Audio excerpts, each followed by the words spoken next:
Hi, Rachel. I am doing my spiritual reflection number 3 as a video again. I just like talking it through, I guess. So, one thing, like where I identify my understanding of students and teaching, students and teacher. So, I think this starts my understanding is I grew up with a reading disability called phonological processing disorder. So, at a very young age, I started working with teachers one-on-one. I did reading therapy. I had paras in the classroom, but I was one of my dad struggles a little bit with reading, but he never got help in school. And out of my siblings, I'm the only one that really struggled in school. And it was really hard for me if my parents were like, do this. Like, why are you struggling with this? And it was like, you don't understand. Like, I struggle with reading or I struggle with writing and I don't get this. Like they were really helpful with me, but it was hard for me to process no one's understanding how I think and how I feel and all that stuff. And so when I was in school, I had my case manager and one of my special ed teachers. She understood and she cared and she helped me. And it wasn't until my junior year of high school where I actually appreciated my teacher and my case manager, and I realized how much they actually care for me as a student and that they cared for my education. So when I was a para, I had a student who was getting really frustrated in math. And she goes, "You just don't understand. You don't understand how hard this is for me."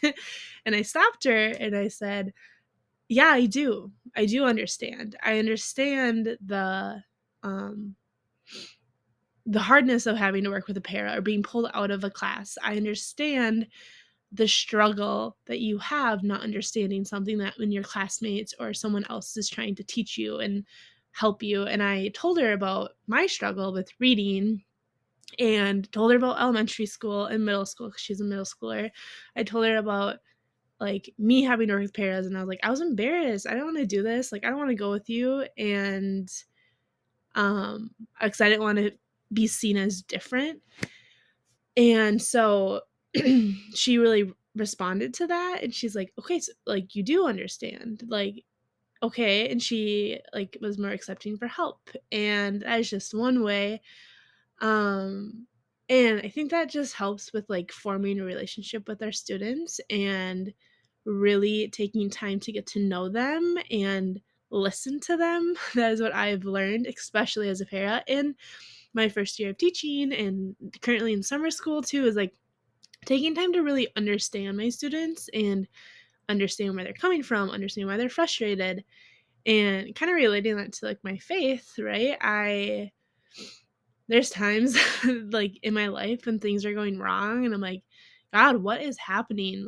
Why are you doing this? You're supposed to be loving in my loving relationship with you. And there's times that I pull away but I know that he died on the cross for me. And we, even though I sin and I pull away and there's times I'm really frustrated and really mad, but he's all loving and forgiving, and he will every time I come back and I read my Bible more and I'm praying more, I know that my relationship with him is going to stay the same and grow even deeper when I spend time and I open up and I talk and I journal.